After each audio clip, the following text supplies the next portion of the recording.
Lecture 2 में अब हम लोग ये जानेंगे कि वचन के परिवर्तन के नियम क्या होते हैं, इसके बारे में हम लोग जानेंगे। अब वचन परिवर्तन के नियम इस प्रकार हैं। जैसे अ का ए बनाना, जब हम स्त्रीलिंग और पुल्लिंग आप लोगों को बताए थे तो उस समय भी था कि पुल्लिंग को स्त्रीलिंग में किस प्रकार से बनाया जाएगा और वह उसके भी कुछ नियम थे। उसी प्रकार से एक वचन से बहुवचन बनाने के कुछ नियम है। जैसे अ का ए बनाना, अब ए के ऊपर क्या है, ये ए है और इसके ऊपर चांद बिंदु है। आंख, इसमें ए लगा तो आंखें हो गया। पुस्तक, इसमें ए लगा तो पुस्तकें हो गया। कलम, कलमें। बात, बातें। बहन, बहनें। गाय, गायें। पतंग, पतंगे। सड़क, सड़कें। दीवार, दीवारें। नहर, नहरें। बात, बातें। गेंद, गेंदे। अब हम देखेंगे ऐसे बहुत सारे शब्द आएंगे जिसमें कि ये लगा करके वो एक वचन से बहुवचन बनेगा। अब आ जहाँ रहेगा वहाँ आ का ए किस प्रकार बनेगा। तारा, यहाँ तारा है, लास्ट में यहाँ अंत में क्या है, तारा में आ लगा हुआ है। लेकिन जब यह बहुवचन में जाता है जहाँ बहुत सारे तारे हैं तो वहां पर यह क्या होगा, तारे।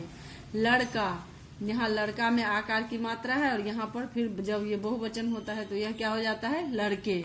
यहाँ बेटा, यह एक वचन में है, और बेटे जिसके एक से अधिक बेटे हैं तो वह बेटे, तो यह क्या हो गया, यहाँ आ का ये बना। केला, केले।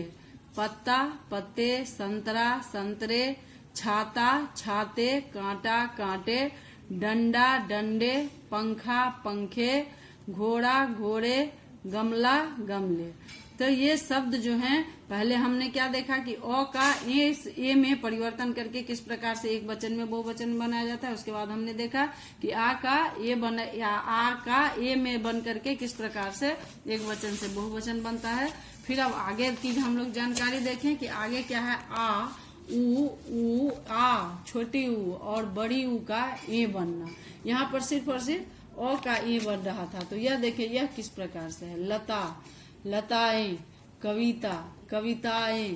कथा, कथाएं। कन्या, कन्याएं। लेखिका, लेखिकाएं। सेना, सेनाएं। महिला, महिलाएं। अब यहाँ पर वस्तु, वस्तु में क्या है, वस्तु में छोटी ऊ की मात्रा है तो यहाँ पर यह ए लग करके यह बहुवचन हो गया है। उसके बाद में है सभा, सभाएं। बहू, बहुएं। बधू, बधुएं। ऋतु, ऋतुएं। तो पहला में हमने देखा कि किस प्रकार से अ का ए लगा करके बहुवचन बना। दूसरे में हमने देखा कि किस प्रकार से आ का ए लगा करके बहुवचन बना।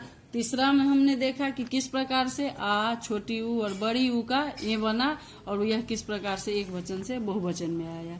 अब छोटी ई या बड़ी ई का या बनाकर, अब छोटी ई या बड़ी ई का यहाँ बनाकर तो यह क्या होगा, यह किस प्रकार होगा, छोटी ई या बड़ी ई। आ, छोटी ई, बड़ी ई, छोटी ऊ, बड़ी ऊ होता है ना, स्वर वर्ण के भेद हैं यह। और यह कौन सा अति है, वर्ण है, यह स्वर वर्ण है। व्यंजन वर्ण अलग होता है, यह स्वर वर्ण है।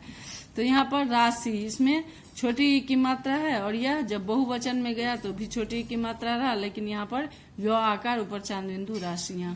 रोटी, रोटियां, जब यह रोटी है तो यह बड़ी ई की मात्रा है, और रोटियां यह हर्षिकार और यह आकार है, चांद बिंदु है तो यह क्या हो गया, यह रोटियां। तिथि, तिथियां। विधि, विधियां। पंक्ति, पंक्तियां। नदी, नदियां। सखी, सखियां। कहानी, कहानियां, कहानियां। मिठाई, मिठाइयां। चाबी, चाबियां। निधि, निधियां। रीति, रीतियां। शक्ति, शक्तियां। लिपि, लिपियां। घड़ी, घड़ियां। मछली, मछलियां। यहाँ एक चीज और गौर करने वाली बात है कि जितनी भी बड़ी ई की मात्रा है जब वह बहुवचन में जाता है तो वह छोटी ई की मात्रा में बन करके शब्द का निर्माण होता है। रस्सी, रस्सियां। तीली, तीलियां। खिड़की, खिड़कियां। घंटी, घंटियां। राखी, राखियां।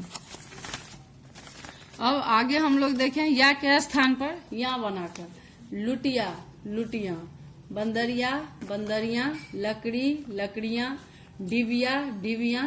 बिटिया, बिटियां। गुड़िया, गुड़ियां। खटिया, खटियां। पुड़िया, पुड़ियां। चिड़िया, चिड़िया। तो यह एक वचन से बहुवचन में किस प्रकार बनता है, यह इसकी जानकारी हम लोग अभी ले रहे हैं। फिर यहाँ देखें कुछ शब्दों के अंत में विशेष शब्द गण, वर्ग, दल, वृंद, लोग, जन लगा करके एक वचन से बहुवचन बनता है। अभी तक हमने क्या देखा?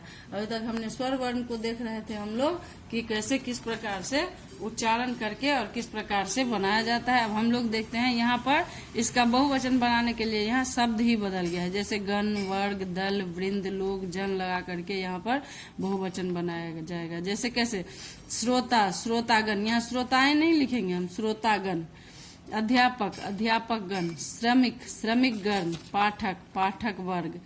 सैनिक, सैनिक दल। पक्षी, पक्षी वृंद। प्रजा, प्रजाजन। हम लोग। गुरु, गुरुजन। साधु, साधुजन। प्रिय, प्रियजन। कर्मचारी, कर्मचारी वर्ग। तो यहाँ पर किस प्रकार भिन्न भिन्न विभिन्न शब्द आकर के यहाँ पर एक वचन से बहुवचन बनाता है। अब है एक वचन और बहुवचन में समान शब्द। अभी तक हम लोगों ने इस बात की जानकारी ली थी कि किस प्रकार से एक वचन और बहुवचन को किस प्रकार से बदला जाता है। अब देखते हैं हम लोग कि वह कौन सा ऐसा शब्द होता है, कौन सी ऐसी शब्द होती है जो एक वचन और बहुवचन दोनों में समान ही रहता है। जैसे जल, जल। मकान, मकान। क्रोध, क्रोध। गिरी, गिरी। प्रार्थना, प्रार्थना। वाचना, वाचना। क्षमा, क्षमा। फल, फल। प्राण और प्राण। ये सारे शब्द जो हैं एक वचन में भी ऐसा ही रहता है और एक जैसा ही रहता है। एक वचन और बहुवचन में इसका समान ही रहता है। इसमें किसी भी प्रकार से कोई परिवर्तन नहीं किया गया है। अब हम लोग वचन के बारे में तो हम लोगों ने विस्तृत जानकारी ली है। अब हम लोग देखते हैं, एक बार हम लोग फिर से इसको हम लोग रिवाइज करते हैं कि वह शब्द जो एक या अनेक संख्या का ज्ञान कराते हैं उन्हें वचन कहते हैं। इसमें एग्जाम्पल में था जैसे लड़का, लड़के। फूल, फूलों। तितली, तितलियां। छात्र, छात्राएं। छात्र, छात्रगण। अध्यापक, अध्यापकगण। तो इस प्रकार एक वचन या बहुवचन होता है। वचन के दो भेद होते हैं, एक वचन तथा बहुवचन। वचन के कितने भेद होते हैं? एक वचन तथा बहुवचन। तो इसको भी परिभाषित करने की जरूरत नहीं है, हमने बता ही दिया आपको, आप लोगों को कि वह शब्द जिससे एक या एक से अधिक होने का बोध होता हो तो उसे क्या कहेंगे? एक वचन तथा बहुवचन। वचन की पहचान जो होती है वह क्या होती है? संज्ञा, सर्वनाम, विशेषण और क्रिया से होती है। वचन की पहचान किससे होती है? संज्ञा, सर्वनाम, विशेषण और क्रिया से होती है। सम्मान सूचक वचन का प्रयोग बहुवचन में होता है। किसी को रिस्पेक्ट देने के लिए, किसी को आदर करने के लिए जो प्रयोग होता है तो वह क्या हो जाता है? बहुवचन में हो जाता है। जैसे दादाजी घर आया नहीं, दादाजी घर आए। पिताजी बाजार गया नहीं होगा, पिताजी बाजार गए। आंसू, लोग, केस, हस्ताक्षर, प्राण, दर्शन, होश आदि शब्दों का प्रयोग बहुवचन में होता है। यह शब्द जो है आंसू, लोग, केस, हस्ताक्षर, प्राण, दर्शन, होश आदि शब्दों का प्रयोग जो है वह बहुवचन में होता है, न कि एक वचन में होता है। धातु पदार्थों का ज्ञान कराने वाली संज्ञा है। अब धातु पदार्थ में क्या होता है? ठोस पदार्थ या फिर द्रव्य पदार्थ वाला जो होता है वह होता है धातु पदार्थों को ज्ञान कराने वाली संज्ञाएं। सोना, चांदी, पीतल, तांबा, लोहा आदि का प्रयोग एक वचन में होता है। भाववाचक और समूहवाचक संज्ञाएं एक वचन में प्रयुक्त होती है। यहाँ ध्यान देने वाला जातिवाचक संज्ञा जो होगा वह किस में प्रयुक्त होगा? वह जातिवाचक संज्ञा जो है वह बहुवचन में उसका प्रयोग होगा और भाववाचक और समूहवाचक संज्ञाएं एक वचन में प्रयुक्त होती है। जैसे समूहवाचक में क्या होगा? सेना, जाति, परिषद, सभा इत्यादि शब्द जो होता है वह होता है। और हम लोगों ने पीछे इसके बारे में भी जानकारी ली थी कि शब्द जो है किस प्रकार से कुछ शब्दों को किस प्रकार से एक वचन और बहुवचन में बदला जाता है। तो एक बार फिर से हम लोग देख लें कि वचन परिवर्तन के नियम क्या है। अ का ए बनना, आ का ए बनना। यहाँ पर किस प्रकार से शब्द जो है वह किस प्रकार से ए लग करके बहुवचन बना। यहाँ पर हम लोगों ने देखा कि किस प्रकार से आ, उ, आ, छोटी उ और बड़ी उ का ए बना, ए आकार और इसमें ए की मात्रा बनाना। ई या छोटी ई या बड़ी ई का यह आकार बनाकर ऊपर चांद बिंदु डालना इसमें। तो किस प्रकार से यह क्या बना? यह राशि, राशियां, रोटी, रोटियां। तो इस प्रकार जितने तिथि, निधि, निधियां, चावी, चावियां, तो यह क्या बना? यह इस प्रकार से इसमें ये छोटी या बड़ी ई का या बना करके यह एक वचन से बहुवचन बना। और या के स्थान पर या बनाकर, जैसे लुटिया, लुटियां, बंदरिया, बंदरियां, लकड़ी, लकड़ियां, डिबिया, डिबियां, बिटिया, बिटियां, तो यह शब्द था या के स्थान पर या बनाकर, और कुछ शब्दों के अंत में विशेष शब्द लगा करके भी हम लोगों ने देखा कि एक वचन से बहुवचन बनते हैं, जैसे श्रोता श्रोतागण, अध्यापक अध्यापकगण, श्रमिक श्रमिकगण, पाठक पाठक वर्ग।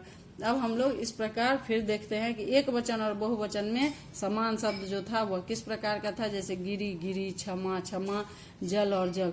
तो बच्चों यह था हम लोगों का पाठ 7 था वचन। अब हमने आप लोगों को इसके बारे में जानकारी दे दी, आप लोग खुद से पढ़िएगा, जानकारी प्राप्त करिएगा। अब हम एक बार इसके प्रश्न उत्तर को देख लेते हैं।